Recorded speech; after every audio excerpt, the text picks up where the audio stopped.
I welcome Mr. Lukman to give a brief story about Franco Anil Tours and wishing all the best. Thank you so much. ഇത് കുറച്ച് successful ആയതിനു ശേഷം പറയാൻ ഉദ്ദേശിച്ച ഒരു സ്റ്റോറിയാണ്. പക്ഷെ എന്തായാലും ഏജിയൻ ഞാനത് പറയാൻ പോകണം. ഞാൻ ആക്ച്വലി ജോസഫ് പറഞ്ഞ കറക്റ്റ് ആണ്. അത് ഞാൻ പാപ്പൻ ട്രിപ്സ് എന്ന് പറയുന്ന ഒരു ക്യാരക്ടറാണ് ഞാൻ ഉദ്ദേശിച്ചത് ഒറിജിനലി. കാരണം എന്റെ ഒരു അഡ്വർടൈസിങ് ഏജൻസിയുടെ പേര് കോൺവോയ് ബ്രാൻഡ്കോം എന്നാണ്. അപ്പൊ അത് ഓൾറെഡി പൊസിഷൻ ചെയ്തിരിക്കുന്ന കുറച്ച് മേപ്പെട്ടാണ്. അപ്പോൾ ചെറിയ സ്റ്റാർട്ടപ്പ് തുടങ്ങുന്ന നമ്മുടെ ഫ്രണ്ട്സ് ആരും നമ്മുടെ അടുത്തേക്ക് വരില്ല.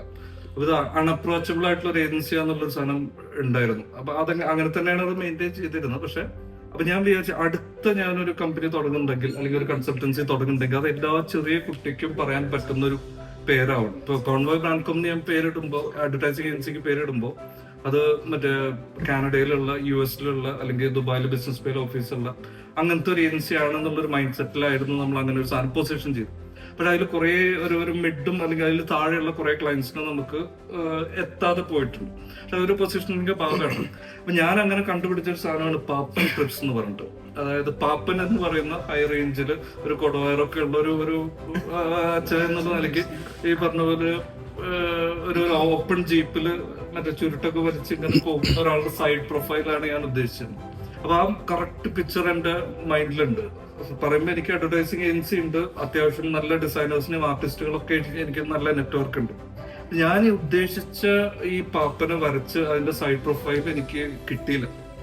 അങ്ങനെയാണെങ്കിൽ ഞാൻ ഈ വൈറ്റ് പ്ലാനറ്റിന് റിസൈൻ ചെയ്ത് ആ സമയത്ത് തൊട്ട് തന്നെ ഞാൻ ട്രാവൽ ഏജൻസി തുടങ്ങാൻ പോകണമെന്ന് അനൗൺസ് ചെയ്ത് ആദ്യത്തെ മാസം കഴിഞ്ഞ്, രണ്ടാമത്തെ മാസം കഴിഞ്ഞ്, ഒരുപാട് മാസങ്ങൾ കഴിഞ്ഞു. ഇതുവരെ ലോഗോ ആയിട്ടില്ല. അങ്ങനെ ആകെ എന്താ പറയാ ഡിപ്രസ്ഡ് ആയിട്ട് ഒരിക്കൽ നമ്മുടെ തൃശ്ശൂരുള്ള ബാൽക്കണിയിൽ രാത്രി ഇങ്ങനെ ഇരിക്കുന്ന ഒരു സമയത്താണ് ആക്ച്വലി ഒരു തോട്ട് വന്നത്. അതായത് നമ്മള് തൃശ്ശൂർ കേച്ചേരി, യൂസഫ് അലിയുടെ കേച്ചേരി നാട്ടിൽ, അവിടെയാണ് നമ്മളുടെ തറവാടൊക്കെ ഉണ്ടായിരുന്നു. അപ്പൊ ഞാൻ ചെറിയ കുട്ടിയാവുന്ന സമയത്ത് നമ്മള് മുറ്റത്ത് കളിക്കുമല്ലോ. അപ്പൊ ഈ കളിക്കുന്നതിന്റെ ഇടയ്ക്ക് മറ്റേ നമ്മുടെ വലിയ അത്യാവശ്യം കളിക്കാൻ നല്ല മുറ്റമുള്ള ഒരു വീടായിരുന്നു. അപ്പൊ ഗേറ്റ് ഓപ്പൺ ചെയ്തിട്ടുണ്ട്. ഈ കളിക്കുന്നതിന്റെ ഇടയ്ക്ക് ഞാൻ കയറി ഓടി. അതായത് ചെറിയ കുട്ടിയാകുമ്പോഴാണ് ഓടി. ഒരു ബസ് ഇടിച്ചില്ല എന്നുള്ള നിലയ്ക്ക് അന്ന് തീരേണ്ടതാണ് സത്യത്തിൽ. പക്ഷെ എന്തെങ്കിലും ബസ് എങ്ങനെയൊക്കെ അവിടേതായി. അപ്പൊ നമ്മുടെ വെല്ലിപ്പുണ്ട്, മൂപ്പര് ബസ്സുകാരായിട്ട് കച്ചറ. അതായത് കുട്ടീനെ അടിക്കാൻ പോയിരുന്നു. പുള്ളിയാണ് ഇത് അടക്കേണ്ടത് ആക്ച്വലി. കളിക്കുന്നു. അങ്ങനെ അവിടെ ആകെ ഇതായി. പിന്നെ നമ്മൾ അങ്ങനെ ആ നാട്ടിൽ തന്നെ നമ്മൾ സ്കൂളിൽ പോയി പഠിക്കുന്നു. അപ്പോ നമ്മുടെ മാമൊക്കെ പറയും അന്ന് ഇടിച്ച ബസ്സാണ് പോണതെന്ന് പറയും. അപ്പൊ ഈ ബാൽക്കണിയിൽ ഇരിക്കുമ്പോഴാണ് ഈ സ്റ്റോറി. അപ്പൊ ആ ബസ്സിന്റെ പേര് ഫ്രാൻകോ അനിൽ എന്നാണ്.